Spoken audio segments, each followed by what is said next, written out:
지금 미국 증시가 완전 난리가 났습니다. 전 세계 금융시장에 빨간불이 제대로 켜졌는데요. 아마 많은 투자자분들 주말 내내 잠 못 이루셨을 거예요. 머릿속에 딱 이 질문 하나만 맴돌았겠죠. 그래서 월요일에 우리 코스피는 대체 어떻게 되는 거야? 오늘 이 시간에는요, 이 미국발 쇼크가 왜 우리한테 중요한지, 그리고 우리가 월요일에 어떤 상황을 마주하게 될지, 그 시나리오를 하나하나 같이 짚어보겠습니다. 일단 충격이 어느 정도인지 숫자부터 한번 보시죠. S&P 500 지수가 2.7%, 그리고 기술주 중심의 나스닥은 무려 3.6%나 그냥 폭락해버렸습니다. 이게 그냥 좀 조정받았네? 이 수준이 아니고요. 시장의 공포라는 단어가 선명하게 떠오르는 아주 명백한 신호라고 볼 수 있습니다. 자, 그래서 결국 우리에게 가장 중요한 질문은 바로 이거 아니겠습니까? 월요일 아침 9시 땡 하고 장이 열렸을 때 과연 우리 코스피는 어떤 모습으로 시작할까요? 이 하락 피할 수 없는 운명일까요? 아니면 혹시 모를 반전이 우리를 기다리고 있을까요? 그럼 지금부터 본격적으로 하나씩 짚어보겠습니다. 첫 번째, 미국에서 터진 쇼크가 어떻게 한국 시장의 불안감으로 이어지는가? 도대체 무엇이 시장을 이렇게까지 뒤흔들었는지 그 뿌리부터 한번 살펴보죠. 이번 폭락에 방아쇠를 당긴 건 크게 세 가지 요인이 있어요. 갑자기 툭 튀어나온 미국의 관세 위협, 그리고 여기에 우리도 가만 안 있지 하면서 중국이 희토류 규제 카드를 꺼내들었죠. 이 두 거인이 꽝 하고 부딪히니까 시장의 불확실성이 그야말로 뻥 하고 터져버린 겁니다. 근데 여기서 이런 생각 드시죠? 아니, 사건은 미국에서 터졌는데 왜 우리나라 시장이 벌벌 떨어야 하냐는 거죠?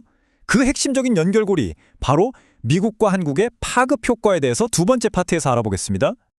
그 이유는 바로 스피일오버 효과, 우리말로는 파급 효과 때문입니다. 말 그대로예요. 한쪽 컵에 물이 넘치면 옆에 있는 컵까지 젖게 되잖아요.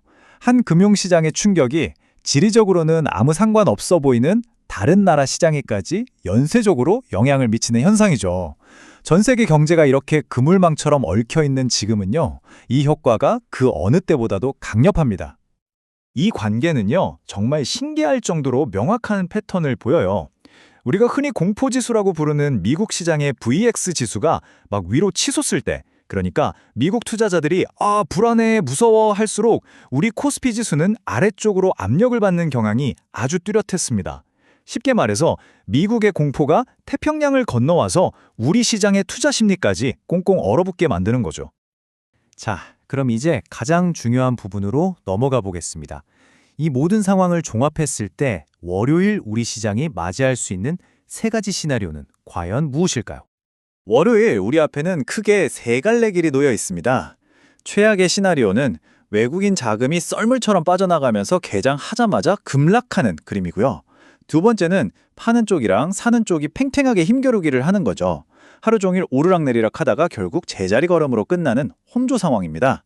마지막으로 오히려 지금이 기회다 하는 저가 매수세가 들어오면서 하락 출발하더라도 다시 힘을 내서 반등을 시도하는 긍정적인 시나리오도 생각해 볼 수 있습니다. 그렇다면 이 세 갈래 길 중에 우리가 어디로 가게 될지 그 운명의 열쇠를 진 건 누구일까요? 바로 외국인 자금의 방향입니다. 월요일 아침에 다른 건 다 놓치셔도 외국인이 파는지 아니면 사는지 이 흐름만큼은 반드시 지켜보셔야 합니다.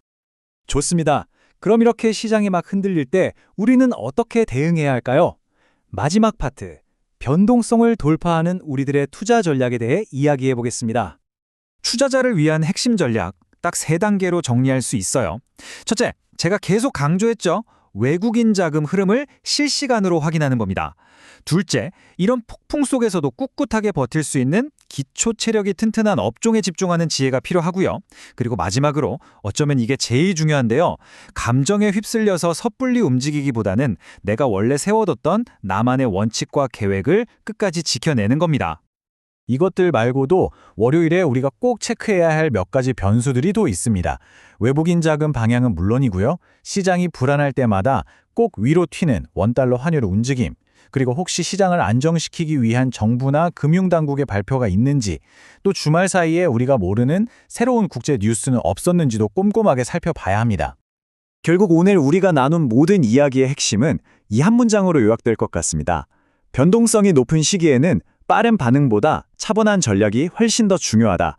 공포에 휩쓸려서 성급하게 사고파는 게 아니라 우리가 함께 살펴본 이 시나리오들을 머릿속에 그리면서 침착하게 대응하는 것.